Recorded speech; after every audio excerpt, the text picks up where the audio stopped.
Hi, it is Dr. Stacie. I'm coming to you today with this much requested topic. And I wanted to talk about all plastic surgery, but I decided to break it down in little pieces. If you don't know me, my name is Dr. Stacie Braswell. I'm a board certified OBGYN, and I'm going to come to you today to speak about brachioplasty or arm lift from the perspective of a patient. Okay, so let's get started. What is a brachioplasty? So brachio is Greek or Latin, and it stands for arm, and plasty stands for forming. So an arm lift or brachioplasty is the reforming of your arm. Why in the world would someone do this? Most likely because they've lost a lot of weight, right? And that's not the only reason. If you see, I scroll down here and it says some of the reasons why people may get it is, let's say they have chronic infections in that area, or they have a genetic predisposition to loose upper skin. Some people are having age-related skin laxity, so that skin is just hanging. But for me, it was the bat wings. And in the past, I weighed somewhere between 250 and 300 pounds. And so I had those swinging arms. And what did I want to do? I wanted to wear sundresses, T-straps, just my arms out in the summer. So the brachioplasty was the way to go. And so I'm going to talk about my experience and just, kind of talk about plastic surgery in general. This should last 15 to 20 minutes, no more. I do want to state that for any type of plastic surgery, you need to be prepared for any complications. So one of the things that I tell people, there are emergency surgeries and there are elective surgeries. Elective surgeries are surgeries in which we can schedule a couple weeks away, a year away, down the line, and or we don't have to schedule them at all. Okay. So an emergency surgery is you have to have this surgery because most likely it's the difference between you being here and you not being here, or having a major complication. So let's say, for instance, you have a blockage of your heart, you need a cardiac cath, and or you need some type of procedure. That would be an emergency, right? Possibly, quite possibly an emergency. So arm lift or brachioplasty is considered elective surgery, meaning you don't have to do it. And for any elective surgery, know that the complications are very much the same. And so if you are not willing to accept those complications, then don't have the procedure. So what do you mean by that, Dr. Stacie? Surgery has its risk and its complications that could be bleeding, infection, injury to yourself, injury to anything, any organ around the surgical site, any organ, period, right? It can have a risk of heart attack, stroke, pulmonary embolism, so clots in your legs that go to your lungs and stop you from breathing. You could have pneumonia as a complication. And any of those things can result in the ultimate, which we know is no longer being here, right? So if you are not willing or ready to accept those risks, then plastic surgery may not be for you. So definitely have that discussion with yourself, have it with your family, etc. Now, here's the part about choosing your surgeon and doing your research. So for me, I will tell you, I had this magical experience where I moved to Atlanta, was performing surgery, and the plastic surgeon came in later, and this person knocked me off my feet. Like they were just so cool. Their technique was just so calming. They were a good surgeon. I actually scrubbed with them. We scrubbed together on the case. I was their assistant, and they talked to me about certain plastic surgeries, and that's how I chose my surgeon. How often does that happen? 0% of the time, right? But if you know people who've had this surgery, ask who their surgeon was. Social media is a great place to look as well, but it may, or anyone, you can put anything on social media, so it doesn't hurt to reach out to people. But I would say the best source are going to be your family and friends, and make sure your person is board certified, meaning that they have passed the necessary exams and done the necessary, oral exams and written exams, and had the necessary amount of cases to yield the best results, and that they're, of course, licensed in your state.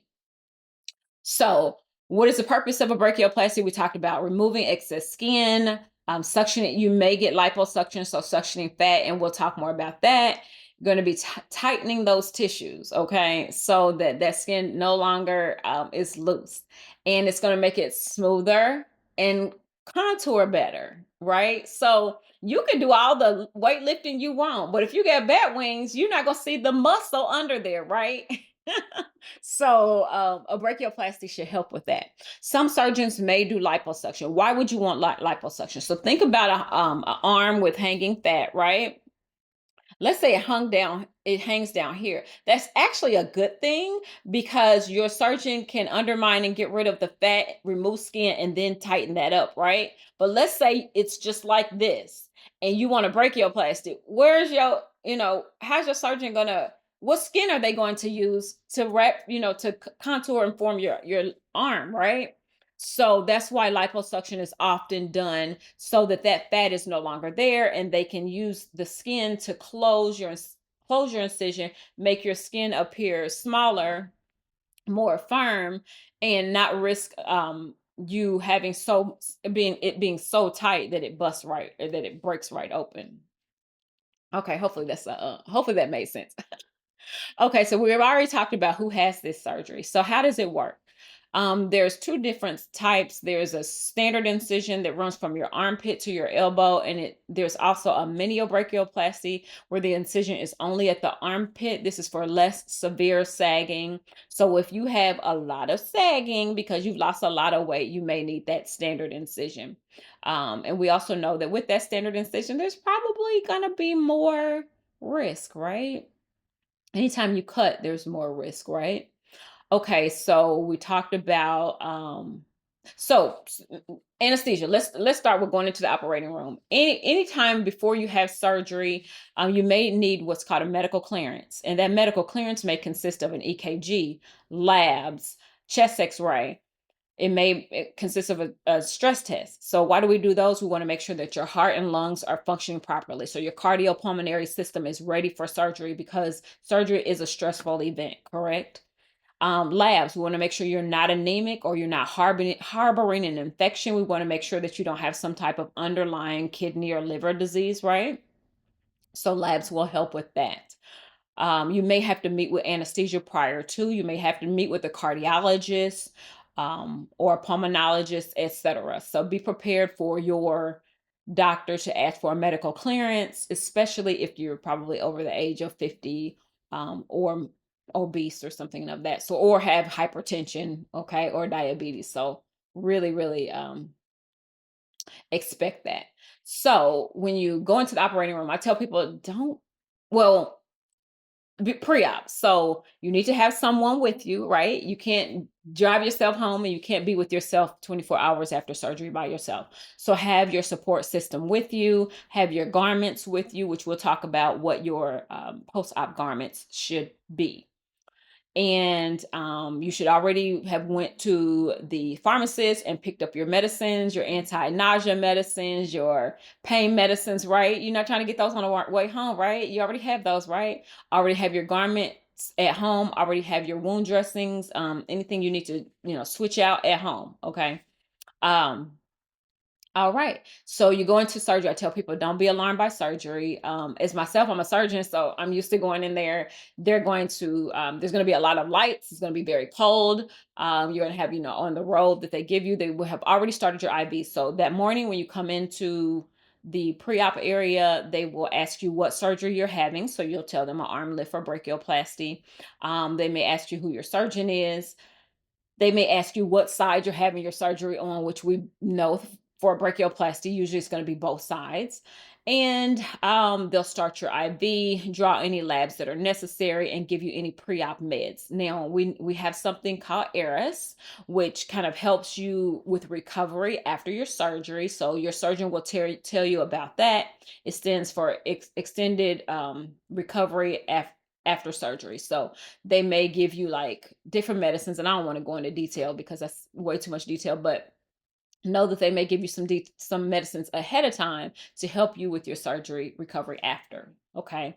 This is usually an outpatient procedure, right? So you don't, unless you have a complication or if you have other comorbidities, you can expect to go home the next day usually. Okay. So you go into the operating room. They usually put a mask around your face. That's called hyperventilation because at some point um, they're going to anesthetize or put you to sleep or paralyze you, right? And so that they want to get you hyperventilated. They want to get so much oxygen on board that there's a little bit of time where they can actually paralyze you where you're not breathing. So that's fine. Don't be alarmed. Just take big, slow, deep breaths. And just keep in mind that they'll start having a little conversation with you about your last vacation or a beach or something. And then next thing you know, you'll wake up from surgery. Okay. During surgery, your surgeon will perform the surgery on one side, and the other side, you'll be receiving IV fluids. They most likely will put maybe a Foley catheter in you to help you urinate during that time frame. Once they're done, they'll close the sutures and put wound dressings, and you'll get advice on when you can shower, when you can take your wound dressings off, and usually your post-op visit will be within 1 week. Okay. Now, a lot of people want to know about the healing process. First, let's talk about complications. And the complication that I personally had, so I'm sharing something personal that I want to make sure that none of you have, right? And this is why this surgery is near and dear to my heart. Okay. Do not do too much. I repeat, do not do too much. What does that mean? Do not go out driving. Do not go out lifting. Don't lift up the groceries. Don't reach up to the microwave. Don't go vacuuming, washing dishes. Sit yourself down. Okay. Now, after surgery, your surgeon may tell you, okay, walk around 3 times that night, 3 times the next day because you want to avoid clots in your legs. Okay, because you have surgery, you've been immobilized. But other than that, you don't need to be swinging your arms or doing anything. No driving, because driving, I don't know if you realize that it takes a lot of arm work, right? It takes a lot of, even getting in the car and closing the door, you can't do that. Your armpit. Listen, think of this. I always tell people, think of a four-way stop in a street. Okay, so you got cars stopping this direction and this direction, and that's a bottleneck, right? So there's tension under this armpit, and any movement in any of those four directions can cause a problem. So don't overdo it. Dr. Stacie's telling you to sit down. Okay. All right. Your surgeon may put a drain in. So oftentimes your drain will be about the size of, like, let's say a pin, right? And if they do it, they'll oftentimes put it down, especially if you're having concurrent surgery. So let's say you're having a breast lift and an arm lift, or a breast lift and a back lift. You're going to generate a lot of edema, a lot of fluid. So what the drain does, the drain goes into your body, okay, and it has holes in it. So instead of that fluid going out into your tissues, it goes into the drain, and then it comes out through a bulb. Okay. So that's the purpose of a drain. Your surgeon may or may not use that. Um, so just keep in mind. You want to um clean yourself according to the schedule. Okay, after your surgery, you'll go to the PACU. So that's the post-op recovery area. And that area, you'll probably be there for at least 1 to 2 hours. They're monitoring your oxygen levels, your blood pressure, your heart rate, looking at you clinically, making sure your incisions aren't bleeding and or forming lots of fluid, and just keeping an eye on you. Some of your surgeons may want to see you go use the restroom before you go home. So it's just, if you've ever had surgery, it's a very understand, and they're responsible for contacting your support person and making sure your support person picks you up and things of that sort. Okay. You won't remember anything in the recovery room. Okay. So don't even expect your doctor to come talk to you because you're not going to remember it. So someone takes you home, they watch you for 24 hours at least. And that watching you is not making sure you're in the house and them leaving the house and no, it might be you in the room and them checking on you every hour or something like that, but they should have eyes on you because anesthesia complications can occur, and if they're going to occur, oftentimes will occur within that first 24 hours. Okay, so make sure someone's with you. Wear your compression garments. Don't shower. Don't even wash your incisions until your surgeon tells you to. Okay. Okay. And they'll be seeing you again. They'll probably switch out your steri strips. Okay. Don't scratch your incisions, but you won't even be able to see your incisions because you're going to have a wound dressing over them most likely. So I'm going to read this word for word for the recovery timeline. Bruising, swelling, and discomfort are common within the first 1 to 2 weeks. You'll wear a compression sleeve and may need help with daily tasks. I think I used the ACE bandage initially, and then I graduated to a sleeve, and then I wore a full bra, a full compression bra. 2 to 4 weeks, gradually return to light activity and work depending on your job. Okay, be careful. Okay, if you're if you stay at home and you type on a computer, you'll probably be okay. But if you're out like lifting things and or a surgeon, you may not be okay. Okay. 4 to 6 weeks, resume most normal activities, including exercise. Scars will fade over several months to a year, but may remain visible. Did y'all hear that? Scars may remain visible. Oftentimes they don't go away. Okay, you most likely will have a scar. There's silicone strips, just different coverings that you can put over them to help them lay flat. And when I say them, your scars, help them lay flat. There's vitamin E. There's um oh my goodness, there's so many different oils. Well, bio oil. There's just different things that you can rub on it to help. There's even, I can give you a lot of suggestions. There's like this type of like pineapple juice that has something in it you're supposed to drink that helps with your incisions. There's just so many there's different creams you can put on it to help with you know, the, I won't even go into all of that. You talk to your plastic surgeon, but there are things but know that if you scar, you're going to scar. If you keloid, don't get this surgery. Okay. If you keloid, do not get this surgery because these scars do stay around. And of course people are going to say, oh, I keloid, he's going to use Kenalog or something like that. I wouldn't get this surgery that's just me. Okay. All right, some of the risk: visible scarring, one of the biggest considerations. Some people get a tattoo down their arm. Infection, bleeding or hematoma, fluid collection, seroma. So that's a big one. And that's why I talked about they may undermine and do some liposuction first, so you have less fat that collects fluid, and then a drain. A drain will help eliminate or reduce the chances of a seroma. And a seroma is just a collection of fluid. A hematoma is a collection of blood. Asymmetry. We could talk a lot about that. Numbness or nerve damage. So you have a system going under your arm called your brachioplasty. It's responsible for moving your fingers, flexing and extending your arm. Sensation, any of those can be injured, right? So when you sign your consent, this is what you're signing, that you know that these are the risks. Poor wound healing or skin necrosis. Whew.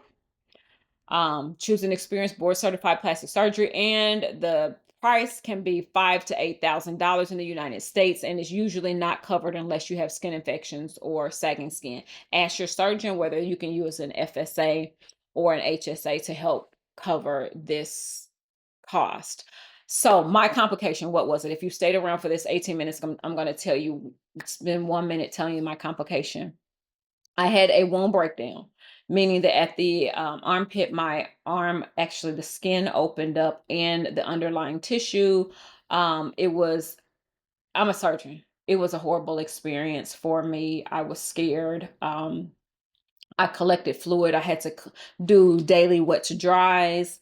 And then I ended up having a secondary surgery to do what's called a Z closure to close it up. Okay. Do not overdo it. Okay. Thank you. This is Dr. Stacie. This is my talk about brachioplasty and or arm lift. And if you decide to do it, let me know. I would like to follow you and just see how you're doing before and after surgery. Okay. Thank you. Bye-bye.